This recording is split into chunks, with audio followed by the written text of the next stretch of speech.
Okay. Welcome to the FBS. Kahit na hindi pa, ubus yung kape niya. Welcome. Tapos pailamin niyo ng kape. Yes, diba? We are family here. That's why the Lord sent us all here together. Siguro hindi naman napilitan kayo, di ba? Siguro daw nagdala sa inyo dito. We will be together like si Mark, at saka si Gail. Silang huling na-invita ko, sila po yung unang dumating. Tapos meron pa dyan, lumipad. Galing pa ng Ilocos. Si Nando and his wife. Welcome back, Nando. And we have the couples there. Mamaya ay may mga announcement kasi Ito galing sa galing sa Los Baños, mga bata. And of course, galing pa sa US, Sa mami. At saka, galing US, andyan din sila, galing din USA. Welcome back, Larry. Yes. And Cora and your family, Brother Mark. Si Claire at si Jasper. Brother Mark na din galing sa Australia. Yan. Bakit kaya pumunta ng Pilipinas? Kasi, Gagawin sana namin hybrid ito para makapunta tayo dun sa mga out of town natin. Kaya medyo complicated mag-hybrid. But welcome. yes, so happy to see you all. Siyempre, Pasko. What is this? What is this activity all about? Activity? Oo, meron tayo. Hindi lang ito 1 day, 2 days ito. Oo, 2 days, pero nag-pre-recollection na tayo, di ba? Pero via Zoom yun. Yeah. Ngayon, this is the real day. Our recollection is, of course, we have our recollection and Christmas party. Diba, ngayon? And, Mabigat po atin yung tuwa. pinag-uusap na, Pinapawisan.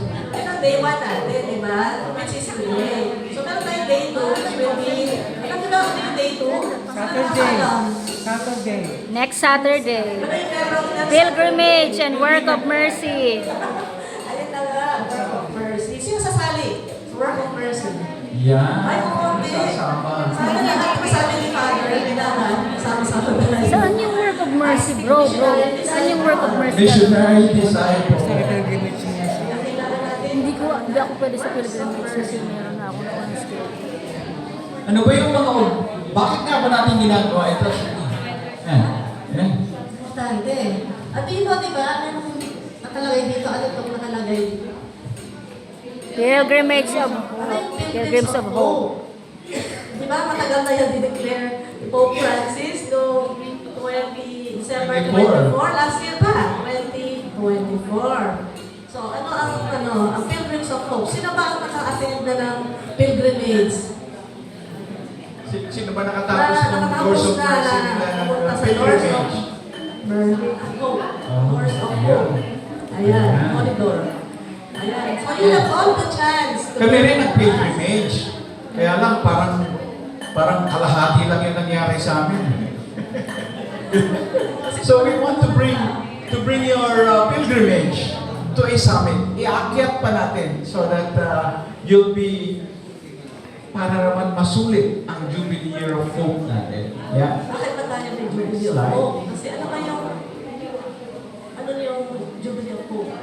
Hope. Mami, objectives pa lang tayo. Sige. Okay. Ano na?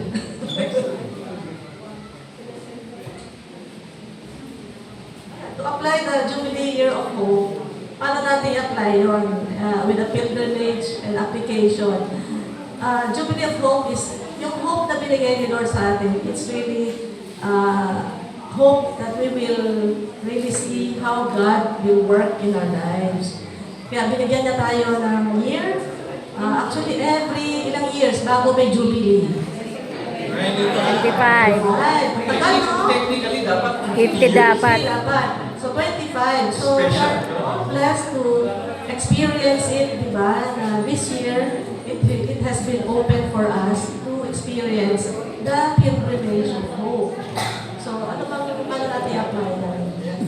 Siyempre, Kaya pagkatapos ng pilgrimage natin, meron tayong 5 church visit next Saturday. Pagkatapos nun, magpapakain pa tayo na street dwellers. Kasi wala namang, di ba sabi nga sabi ni Father kanina, we have to also reach out, di ba, as missionary. ND. Sino ba mga doktor dito ba ND? Mga couples, di ba may mga ND? So lahat tayo dito, ND. Ano yun? Missionary disciple. Ah, yes. Galing. Makinig talaga. So, as missionary disciples, we have to go out, di ba? And sabi ni Father, maybe some people have been waiting for us. So, this is the day that we will be going for a pilgrimage and do the works of mercy. Yan, doon natin bahagi ang ating pag-reach out sa mga kapwa natin. Right? Yun. And what is the Jubilee Year of Hope? Inumpisahan na, sabi nga namin kanina, inumpisahan last December 2024. At binuksan ni Pope Francis yung the Porta Santa. Sinisimento nila yun dun sa Vatican. And then they open it again for a Jubilee year. Now it is a door of Porta Santa, door of hope. Ayan, no? Jubilee Pilgrimage of Hope. And based, ang ano nun is based on Romans 5:5. Hope does not Disappoint. That's the point. And Pagpasa. mainit na. Pagpasa talaga. Yan ang mawin sa naman magbuhat eh. And Mas malamig. si Pope Francis did the Jubilee year because yun nga, he wanted us to experience becoming a pilgrim of hope. And he wanted to also for social justice.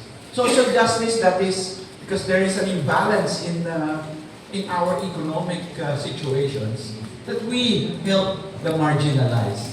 And the last one is, of course, to gain indulgences.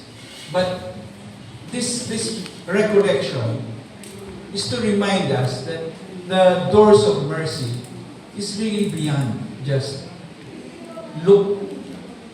looking for indulgences. And mamaya we will take it up. Next. Yeah. Yung FBSK, nag-umpisa na tayo ng it's a year-long activity actually, Jay. You know, we started dun sa G39 nga natin eh. We launched it because we heeded the call of Pope Francis. And in G39, and in our FBS, in our weekly Bible study, we featured a 10-video series session on the Jubilee year and Jesus. And inumpisa natin in the first 2 months or 3 months, first quarter of 2025. Sino ba naka-attend doon? Sino? Parang maraming absent noon. Maraming ang absent. Katapos nun, we also in our launch nagbigay pa, di ba nagbigay pa tayo ng passport. Ganda-ganda kaya ng passport natin, Brother Jay. Diba? And then we're ending this up very parang tama-tama with the Exodus series. Because a pilgrim is on a journey. Just like the people of Israelites who were traveling out of Egypt. And that is what we want you to experience through the door of mercy. If you haven't felt it, this is the objective of this recollection. Para namnamin ng gusto. Para idiin ng gusto kung ano ang gustong paratingin o gustong mangyari ni Pope Francis para sa atin. Yan itong recollection na to. And we will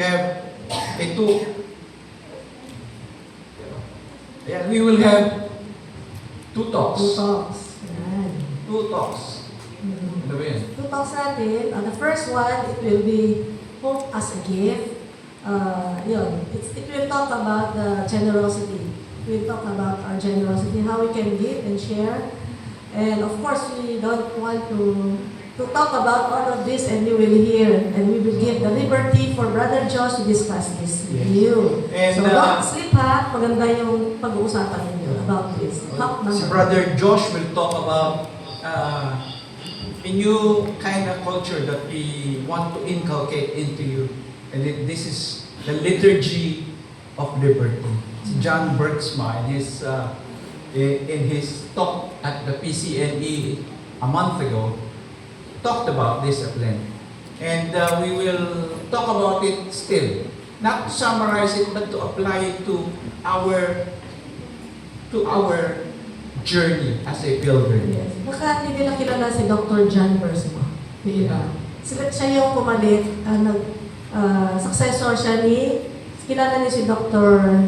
Scott Hahn? Yes. They are part of St. Paul Center in the United Yes, States. kasi nag-retire na siya. So, siya yung pumalit. Siya si Dr. John John Bersma. Bergsma. Doctor din. Of course, theologian siya.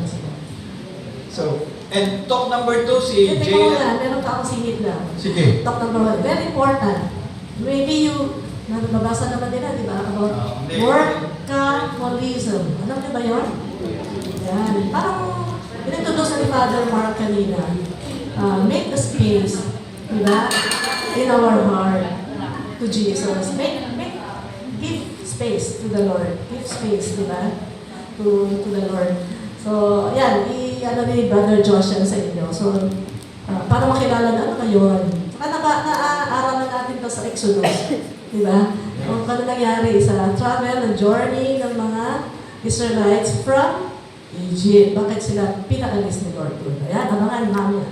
Top number 2. Talk number 2, si Brother Jay at si Day. Yes, naku, huwag kayo matutulog They will din focus dyan. on if you haven't heard about this word, they will talk about meritocracy. What is it? Hindi na ako mag-explain. Binigay na namin yung outline kay Jay, sila na yung magbibigay ng talk nila. And of course, we will talk a little more about what we will do during the pilgrimage next week. It's really just, in fact, it is what we call, in one of our exercises at G39, an Exodus walk. Diba? We will stop at 5 churches. We will focus on certain themes on each church.